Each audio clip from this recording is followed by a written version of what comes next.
They are after the spiritual life of their spouses and their children. A rí pé lọ́kọ-láya wọ́n máa nínú ọkàn láti bá Ọlọ́run rìn. They will encourage one another in prayer, in Bible study, in everything spiritual. A rí pé wọ́n máa bára wọn sọ̀rọ̀ nípa kíkà ọ̀rọ̀ Ọlọ́run, nípa gbígba àdúrà. One of our ministers said, if a husband end up in hell, they should hold her accountable. Ìkan lára àwọn ṣe sọ wípé tí ọkọ òun bá parí ìrìnàjò rẹ̀ sí ọ̀run àpáàdì, ó ní kó wá mú òun sí. That is somebody that have a husband in mind. Ẹni yìí ní pé ó ní ọkọ rẹ̀ ní ọkàn. And I want to challenge every woman here this morning. Mo dẹ̀ fẹ́ bá àwọn obìnrin sọ̀rọ̀ níbí ní òwúrọ̀ yìí. Be accountable.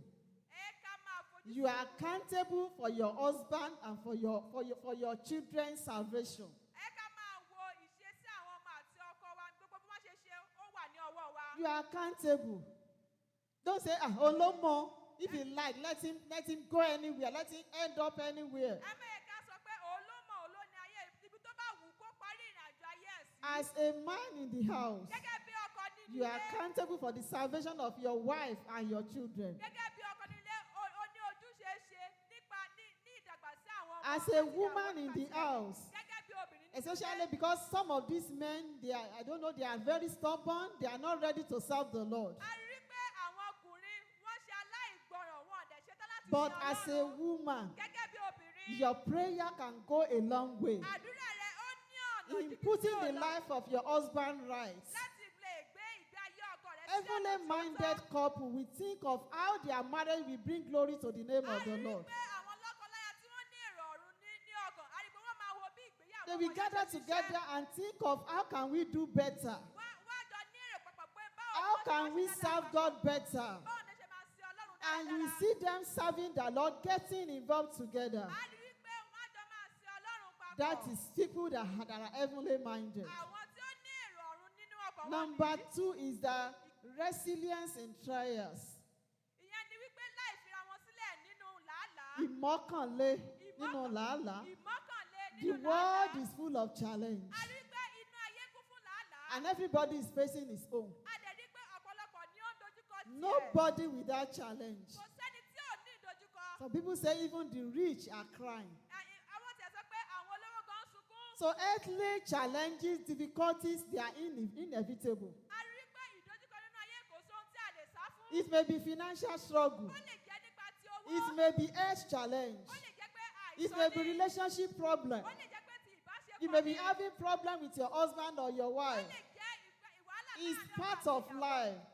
But when you see husband and wife or children that are heavenly minded, Tí a bá rí lọ́kọláya àti àwọn ọmọ tí wọ́n ní even èrò they will ọlọ́kàn face the challenge with resilience. A rí wípé wọ́n jọ dojúkọ They will ìdojúkọ face it A together. rí pé wọ́n jọ dojúkọ Not ni. that things are not going on now. Oh, let me just find my way. A rí pé wọ́n ní sọ pé bó ṣe rí báyìí If there is pain, they enjoy it together.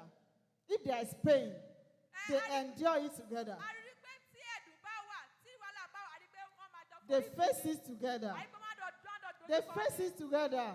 When there is enjoyment, Nígbà tí ìgbádùn they bá face wà, it together. a rí pé wọ́n jọ jẹ́ náà Some ni. women, when there are pains, Àwọn obìnrin mìíràn tí wàhálà bá wà, it is then they will remember their parents at home. ìgbà yẹn náà máa rántí òbí They will wọn start nílé. complaining. Wọ́n á máa ṣàròyé. They start complaining.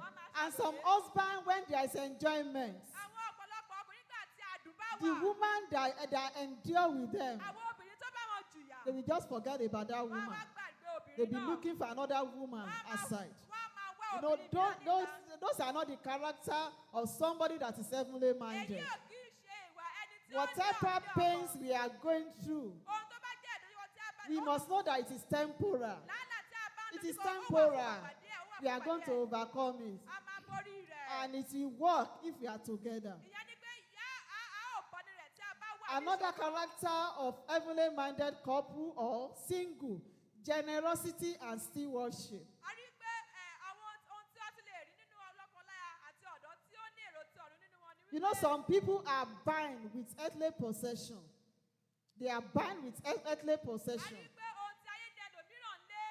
They are bound with earthly. They have possession, but they are bound with that earthly possession. They don't want to make release. Wọ́n fẹ́ fi gbogbo nǹkan tó Ọlọ́run bá ti fún wọn yẹn. No, that thing has bind them.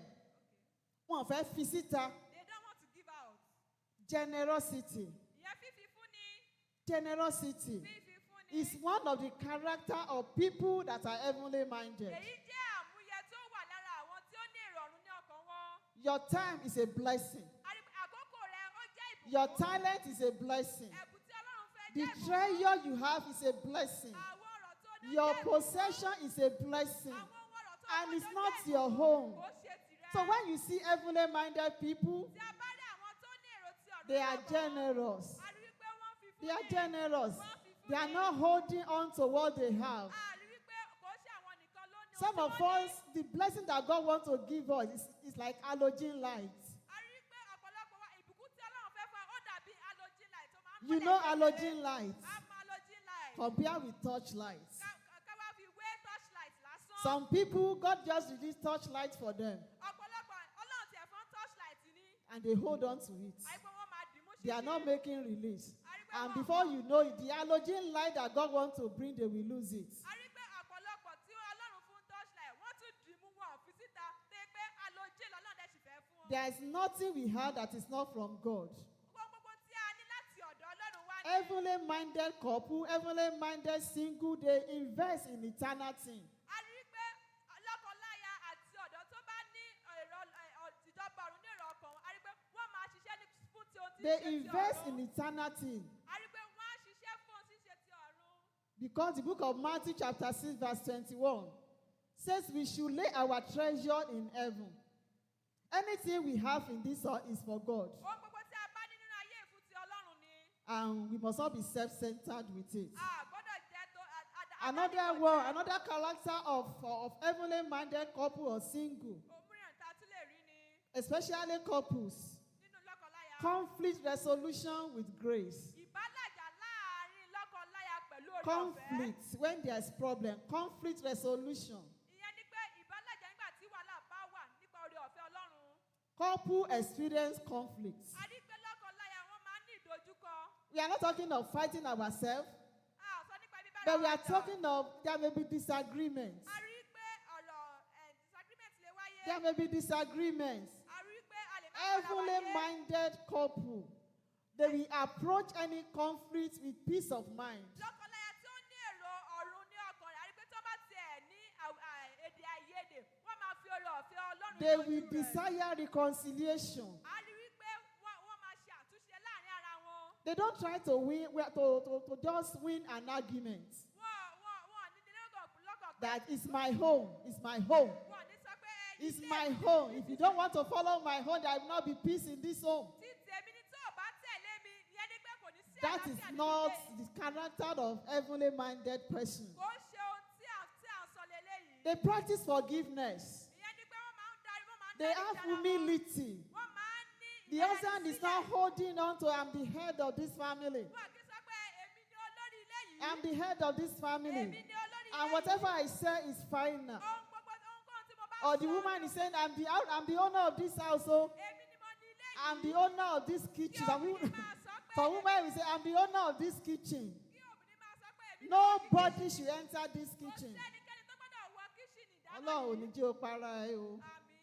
You will not die. Amen. Nǹkan tó ní ká mọ̀ dé yẹn kí náà máa ṣe. They will enter into it. They will even go deep.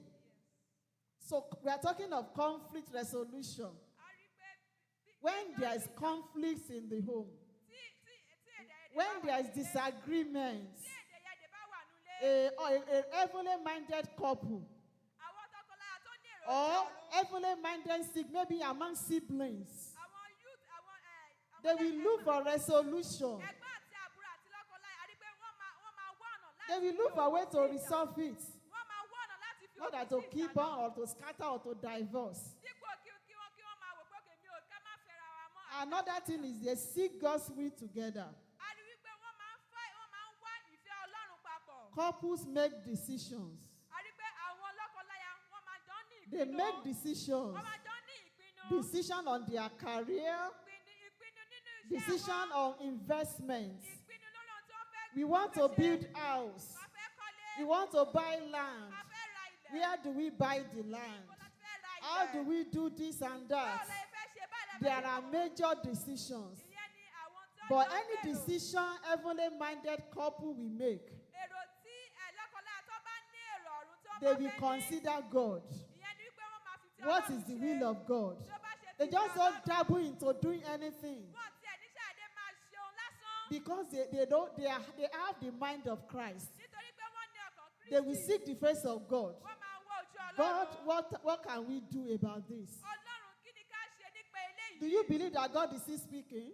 Ṣé àmọ́ pé Ọlọ́run How ṣì ń many of us sọ̀rọ̀? believe that God is still speaking? Àwọn mẹ́rin la gbà pé God Ọlọ́run is still sọ̀rọ̀. speaking. Ọlọ́run sì ń sọ̀rọ̀. So heavenly minded couple or heavenly minded single will always seek the face of God. A rí i pé tọkọláya àti ọ̀dọ́ tí ó bá ní èrò Ọlọ́run nínú wọn, wọ́n You máa are wá a ojú single Olúwa. person here. Ìwọ tó bá jẹ́ ọ̀dọ́ You níbí, want to go into career. ó fẹ́ lọ sí You want to go into you want to go into school. ó fẹ́ lọ léèwé.